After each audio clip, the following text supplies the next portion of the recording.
جہاں نے ٹھیک کہا تھا، اسے پتہ چل جائے گا، مگر حیا کو یہ اندازہ نہیں تھا کہ اسے اتنی جلدی پتہ چل جائے گا۔ اس رات وہ کچھ کچی نیند میں تھی کہ سبین پپو نے پریشانی کے عالم میں جھنجھوڑ کر اسے اٹھایا۔ حیا جلدی اٹھو۔ وہ ہڑبڑا کر اٹھ بیٹھی، سمجھ میں کچھ نہیں آیا کہ کیا ہو رہا ہے۔ تمہارے ابا کو ہارٹ اٹیک ہوا ہے، چلو اسپتال چلنا۔ وہ پھٹی پھٹی نگاہوں سے پپو کو دیکھنے لگی۔ زندگی ایک دفعہ پھر استقلال اسٹریٹ میں پہنچ گئی تھی۔ اس کے سامنے ڈی جے گری تھی اور کسی کا جوتا اس کی اینک پہ آیا تھا۔ ایک آواز کے ساتھ اینک ٹوٹ گئی تھی، وہ آواز جو کانچ ٹوٹنے کی ہوتی ہے نا، وہ آواز جو زندگی کی ڈور ٹوٹنے کی ہوتی ہے۔ سلمان صاحب کو شدید قسم کا دل کا دورہ پڑا تھا۔ وہ سی سی یو کارڈیک کیئر یونٹ میں تھے اور ان کی حالت بالکل بھی ٹھیک نہیں تھی۔ باقی سب کہاں تھے اسے کچھ پتا نہیں تھا۔ وہ تو بس دونوں ہاتھوں سے اپنے سر کو تھامے بینچ پہ بیٹھی روئے جا رہی تھی۔ کوریڈور میں کون آ رہا تھا، کون جا رہا تھا، اسے کچھ ہوش نہیں تھی۔ وہ پھر سے ٹاکسم فرسٹ ایڈ ہاسپٹل کے سرد موت کے سناٹے جیسے کوریڈور میں پہنچ گئی تھی۔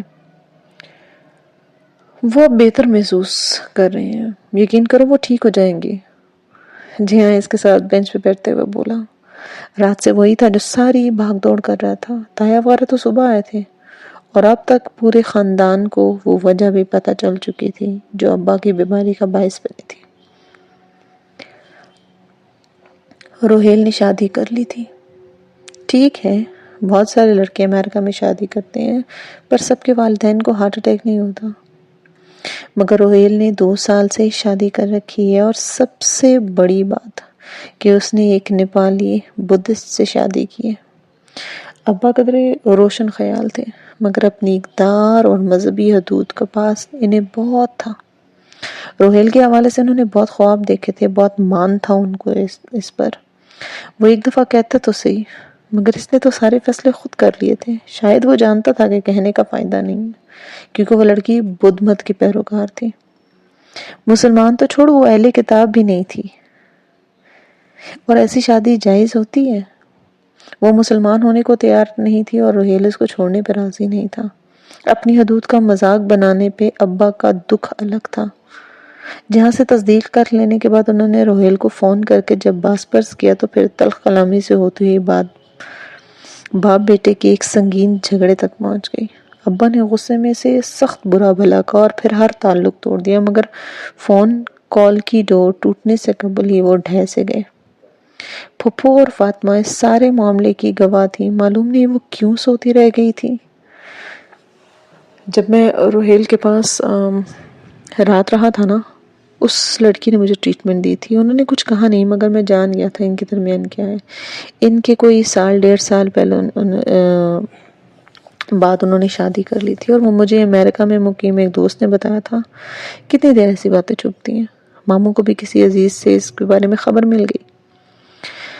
وہ نم آنکھوں سے سر ہاتھوں میں دیے سنتی رہی۔ اسے روہیل یا اس کی بیوی میں کوئی دلچسپی نہیں تھی، اسے صرف ابا کی فکر تھی۔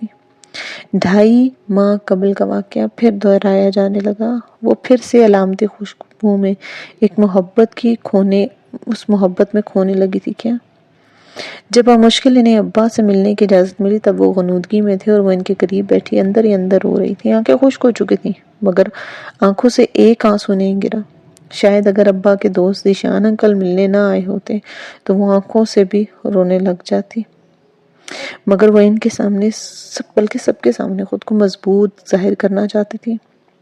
فاطمہ نڈھال تھی، مگر سبین پپو بہت ہمت سے کام لے رہی تھی۔ سلیمان بہت مضبوط ہے بیٹا، فکر نہ کرو، وہ ٹھیک ہو جائے گا۔ ذیشان انکل کو چھوڑنے اور فاطمہ کے ساتھ وہ جب باہر آئی تو وہ تسلی دینے لگی۔ وہ ابا کے سب سے اچھے دوست تھے۔ وہ ان کو زیادہ نہیں جانتی تھی، مگر فاطمہ واقف تھی۔ ان کے ساتھ ان کی بیٹی بھی تھی، 15-16 سال کی رجا، جو قد اور ذہنی اعتبار پر اپنی عمر سے پیچھے تھی۔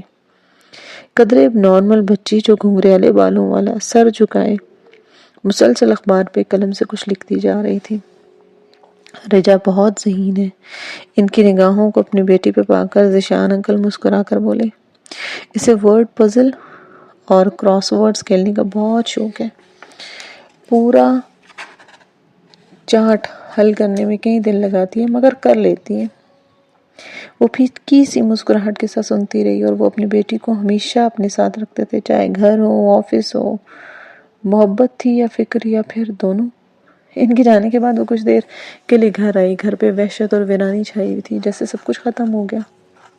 وہ بھی بایا اتار ہی رہی تھی کہ فون کی گھنٹی بجی۔ Private number calling. اس روز کے بعد میجر احمد نے اسے آج کال کی تھی، مگر اس نے کال کاٹ دی تھی۔ دوبارہ فون کرنے لگا، مگر حیا نے فون بند کر دیا۔ وہ اس آدمی سے کوئی رابطہ نہیں رکھنا چاہتی تھی، ضرورت ہی نہیں تھی۔ ابا بھی اسپتال میں تھے۔ آج سبین پپو اور فاطمہ اس کے پاس آئی، سو وہ اور جہاں گھر پر تھے۔ وہ شام کا وقت تھا، مگر روشنی باقی تھی۔ حیا چھت پہ منڈیر کے ساتھ لگے جھولے پہ بیٹھی ابا کے گملوں کو دیکھ رہی تھی۔ آج ان پہ سائے نہیں گر رہے تھے، مگر وہ پھر بھی مرجھائے ہوئے لگ رہے تھے۔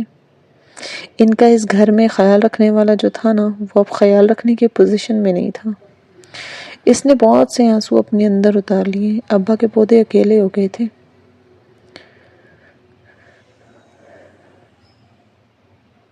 جہاں ہولے سے اس کے ساتھ آ کر بیٹھ گیا۔ کیسی ہو؟ تمہارے سامنے ہوں۔ تم نے کھانا کھا لیا؟ ہاں، نور بانو میرا کھانا لے آئی تھی۔ اور تم نے؟ موڈ نہیں جہاں۔ وہ اسے سرزنش کرنے لگا ہی تھا، مگر رک گیا۔ منڈیر کے سوراخ سے جیسے کچھ نظر آیا تھا۔ سنو، یہ آدمی کون ہے؟ کون؟ منڈیر کے سوراخ سے نیچے تایا کے لان کا منظر واضح تھا۔ وہ اپنے ڈرائیو وے پہ کھڑے ایک صاحب کے ساتھ باتیں کر رہے تھے، جو سیاہ سوٹ میں ملبوس بریف کے ساتھ میں اٹھایا تھا، اور انہیں نہیں پہچانتے تھے۔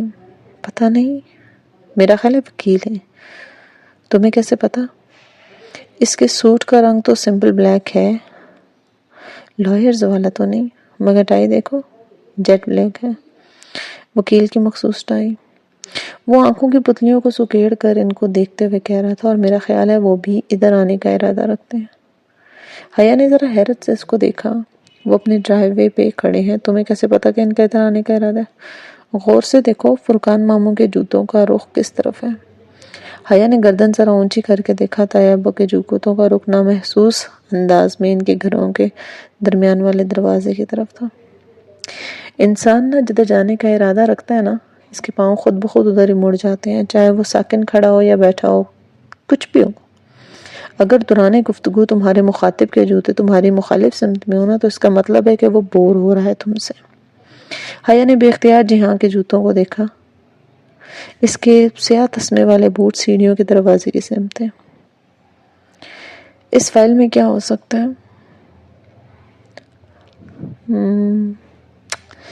نیچے وکیل صاحب اپنے بریف کیس سے ایک فائل نکال کر طاہر ابو کو دے دیتے۔ سلیمان ماموں کمپنی کے ایم ڈی ہے نا؟ ہاں، اور باقی شیئر ہولڈرز ہیں۔ اس کا مطلب ہے کہ ماموں کی بیماری کے باعث سب کچھ کام رک گئے ہوں گے، سو باقی شیئر ہولڈرز ان سے دستخط کروانا چاہ رہے ہوں گے۔ ماموں کا پاور آف اٹارنی کس کے پاس ہے؟ میرے پاس۔ جہاں نے کچھ چونک کر اسے دیکھا۔ اصل میں بہت پہلے ابا نے مجھے اٹارنی ان فیکٹ بنایا تھا، اور صرف اسی صورت میں جب وہ خدا نخواستہ کام کرنے کے اہل نہ ہوں، یعنی کہ میں اس وقت اصغر اینڈ سنز کے ایم ڈی سے مخاطب ہوں۔ وہ مسکرایا تھا۔ ارے نہیں، میں تو بس اٹارنی ان فیکٹ ہوں۔ ابا ٹھیک ہو جائیں گے تو خود سنبھال لیں گے سب کچھ، اور جب تک وہ ٹھیک نہیں ہوتے تب تک طاہر فرقان سنبھال لیں گے۔ اسی لیے انہیں سلیمان ماموں کا پاور آف اٹارنی چاہیے ہوگا، اور شاید وہ ان سے دستخط کروانا چاہ رہے ہوں گے۔ جی ہاں، ہو سکتا ہے کہ ان کا کوئی دوست اور تمہارے سارے اندازے غلط ہوں، اور اگر میرے اندازے درست ہوئے تب تم انہیں پاور آف اٹارنی لینے دو گی؟ ہاں، کیوں نہیں؟ طاہر فرقان ابا کے بھائی ہیں آخر۔ میڈم، ایک بات کہوں، جب باپ کسی قابل نہیں رہتا نا، تو اولاد کے لیے زندگی بدل جاتی ہے، اور یہ جو آج تمہارے ساتھ ہے نا، ایک دفعہ کاروبار تمہارے ہاتھ سے نکل گیا تو تمہیں کنارے لگا دیں گی۔ ہر کسی پہ شک مت کیا کرو۔ جی ہاں، یہ فرقان ماموں ہی ہیں جن کی ہم بات کر رہے ہیں۔ آنکھیں کھولو، تم انہیں اپنے ابا کی کرسی نہیں دے سکتی حیا، اور دیکھو وہ ادھر ہی آ رہے ہیں۔ وہ بے اختیار چونکی۔ وہ دونوں حضرات واقعی تیز قدموں سے درمیانی دروازے کے منقش لکڑی کے دروازے کی طرف بڑھ رہے تھے۔ وہ ذرا سیدھی ہوئی، جہاں کے لبوں پہ ہلکی سی فاتحانہ مسکراہٹ تھی، مگر جہاں ابا کی غیر موجودگی میں ان کے علاوہ کون سنبھال سکتا ہے کاروبار؟ مجھے تو بزنس ایڈمنسٹریشن کا کچھ نہیں پتا۔ تایا نے گھنٹی بجائی۔ نور بانو کچن سے نکل کر دروازہ کھولنے گئی۔ پتا ہو یا نہ ہو تو میں نے اپنی کرسی نہیں لینے دو گی، اپنی جگہ نہیں چھوڑتے۔ ہوٹل گرینڈ کی مثال یاد رکھنا، ایک پاشا نے جگہ چھوڑی تو دوسرے پاشا نے لے لی، مگر حیا۔ وہ اٹھ کھڑا ہوا، جھولا دھیرے دھیرے ہلنے لگا۔ اب چلو، وہ اندر آ رہے۔ وہ الجھی سی جہاں کے 7 سیڑھیاں اترتی نیچے آئی۔ تایا ابا وکیل صاحب کو باہر چھوڑ کر خود لاؤنج میں کھڑے ہو گئے۔ ان کے ہاتھ میں فائل تھی، مگر حیا کو تب بھی لگا کہ جہاں کے اندازے غلط ہیں۔ حیا، تمہارے ابا اس کنڈیشن میں سائن کر سکتے ہیں؟ وہ آخری سیڑھی پر ٹھہر سی گئی تھی۔ حالات اتنے حساس ہو چکے تھے کہ وہ معمولی سی بات بھی بہت زور سے لگتی تھی۔ اب بھی لگی۔ انہوں نے ابا کا حال پوچھنے کے بجائے صرف دستخط کا پوچھا۔ آپ کو کیا سائن کروانا ہے؟ وہ سپاٹ سے انداز میں پوچھتی ہوئی ان کے سامنے آ کھڑی ہوئی، جہاں بہت سکون سے آخری سیڑھی پہ بیٹھ گیا اور اب گویا تماشا دیکھ رہا تھا۔ تمہارے کام کی چیز نہیں ہے اور وہ سائن کر سکتے ہیں یا نہیں؟ تایا کو اس کا سوال کرنا سخت ناگوار گزرا تھا۔ جہاں ہلکا سا مسکرایا، مگر حیا تایا ابا کی طرف متوجہ تھی۔ وہ نہیں کر سکتے، ڈاکٹرز نے انہیں بات چیت کرنے سے منع کیا ہے۔ آپ مجھے بتا دیں تایا ابا، شاید میں آپ کی مدد کر سکوں۔ آخر میں ابا کی اٹارنی ان فیکٹ ہوں۔ تایا فرقان کو جیسے جھٹکا لگا تھا۔ وہ حیرت بھری الجھن سے اسے دیکھنے لگے۔ تم؟ سلیمان نے تمہیں کب اٹارنی ان فیکٹ بنایا؟ بہت پہلے۔ ابا نے اپنا ڈیوریبل پاور آف اٹارنی مجھے دیا تھا اور اس کے مطابق میں ابا کی جگہ کام کر سکتی ہوں۔ پورے اعتماد وہ ہمیشہ سے تھی اور اب بھی تایا فرقان کی باروب شخصیت کے سامنے بڑی اطمینان سے انہیں بتا رہی تھی۔ خلافتوں کو وہ ایک دم غصے میں آ گئے۔ دماغ خراب ہے سلیمان کا، وہ اس طرح کیسے کر سکتا ہے؟ اب تو وہ کر چکے ہیں نا، آخر میں ان کی بیٹی ہوں، انہیں مجھ پہ بھروسہ ہوگا۔ کیا مذاق ہے یہ؟ اب سارا کام کیسے چلے گا؟ کیا میں ذرا ذرا سی بات کے لیے یہاں تمہارے پاس آتا جاتا رہوں گا؟ وہ نہیں تایا ابا، میں آپ کو اپنی وجہ سے زحمت نہیں دوں گی، کسی کو یہاں نہیں آنا پڑے گا، میں کل سے آفس خود آؤں گی۔ انٹرسٹنگ۔ آخری زینے پہ مطمئن سے بیٹھے تماشائی نے دلچسپی سے انہیں دیکھا، اور جو آمنے سامنے کھڑے تھے وہ جیسے دونوں تقریباً ان کو لڑوا کر جیسے وہ بہت لطف اندوز ہو رہا تھا۔ تم آفس آؤ گے؟ تمہیں کیا پتا بزنس ایڈمنسٹریشن کا؟ کیا فرق پڑتا ہے تایا ابا؟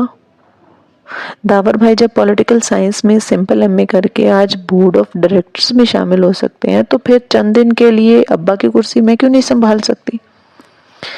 ہمارے خاندان کی بچی اب آفس سنبھالے گی، لوگ کیا کہیں گے؟ جب وہ اپنے تایا چچا اور تایا زاد بھائی کے ہمراہ آفس آئے گی نا، تو لوگ کچھ نہیں کہیں گے۔ عجیب رواج نکل پڑے ہیں۔ تایا ابا ماتھے پہ بل لیے پلٹ گئے تھے اور لمبے لمبے ڈگ بھرتے ہوئے باہر نکل رہے تھے، اپنے پیچھے دروازہ زوردار آواز میں بند کر کے۔ کیا بات ہے بھائی؟ وہ مسکرا کر ستائشی انداز سے کہتا سیڑھی سے اٹھا، بس تالی نہیں بجائی، ورنہ انداز ویسا ہی تھا۔ تایا ابا نے نا آج تک مجھ سے ایسے بات نہیں کی تھی۔ وہ بھی تک ملال سے دروازے کو دیکھ رہی تھی جہاں سے وہ گئے تھے۔ آہستہ آہستہ وہ اس سے بھی زیادہ حقیر انداز میں تم سے بات کریں گے، بس دیکھتی جاؤ۔ مگر وہ ٹھیک کہہ رہے تھے، میں کیسے ابا کی سیٹ پہ بیٹھ سکتی ہوں؟ مجھے واقعی ان کے کاروبار کے بارے میں کچھ نہیں پتا۔ حیا، جب تم نے اس رات مجھے وہ ساری باتیں بتائی نا، تو میں نے تمہارے بارے میں 2 آرائیں قائم کی تھی۔ پہلی یہ کہ جو لڑکی کسی کی مدد کے لیے بغیر اتنا کچھ تنہا کر سکتی ہے نا، وہ بہت مضبوط لڑکی ہوگی۔ شاید چند ماہ قبل تم اتنی مضبوط نہ ہو، مگر اب تم اتنی مضبوط ہو گئی ہو حیا۔ وہ نرمی سے کہتا وہ اس کے سامنے آ گیا اور وہ ابھی بھی دروازے کو دیکھ رہی تھی۔ اور دوسری بات یہ کہ سائیکو آفیسر کا پزل حل کر لیا، جس سے مجھے لگا کہ تم ایک سمجھدار ذہین لڑکی ہو جو معمولی سی بات پہ بھی اپنے مسائل کا حل ڈھونڈ لیتی ہے۔ تو یقین کرو، بزنس سنبھالنے کے لیے کسی ڈگری سے زیادہ کامن سینس، مضبوط صاحب اور ذہانت کی ضرورت نہیں ہوتی، اور یہ سب تمہارے پاس ہے۔ پھر فکر کیسی؟ اس نے دروازے سے نگاہیں ہٹا کر جہاں کو دیکھا۔ کیا تم میری مدد کرو گے؟ بالکل بھی نہیں، جو کرنا ہے اکیلے کرو اور خود کرو، کیونکہ تم کر سکتی ہو۔ ایک لا تعلق سا تبصرہ کر کے وہ دروازے کی طرف بڑھ گیا۔ اس نے تل ملا کر اسے جاتے ہوئے دیکھا۔ آخر اس نے مدد مانگی کیوں اس آدمی سے؟ سوچا بھی کیسے کہ وہ اس کی مدد کرے گا؟ وہ تو جہاں تھا، وہ تو ہمیشہ سے ہی تنہا چھوڑ دینے کا عادی تھا۔ اب وہ کیا کرے گی؟ سر ہاتھوں میں تھامے وہ صوفے پر بیٹھ گئی تھی۔ اس کی انا کا سوال تھا نا۔ تایا کے سامنے تو اس نے اتنے دعوے کیے تھے، لیکن اب وہ پیچھے نہیں ہٹ سکتی تھی۔ پیچھے ہٹنے کا راستہ بند تھا۔ اسے کل سے واقعی آفس جانا تھا، وہی جانتی تھی۔ چند دن کی دو بات ہے، اس نے خود کو تسلی دی۔ رات وہ ابا سے ملنے گئی۔ جب فاطمہ قریب نہیں تھی تو ان کا ہاتھ نرمی سے پکڑ کر اس نے اپنے فیصلے کے بارے میں بتایا۔ ساری بات سن کر وہ نحیف سے انداز میں ہلکا سا مسکرائے۔ باقر صاحب سے مل لینا، وہ تمہیں سارا کام سمجھا دیں گے۔ اور ذیشان میرا دوست ہے، کوئی مدد چاہیے ہو تو اسے کہہ دینا۔ پھر انہوں نے آنکھیں موند لی۔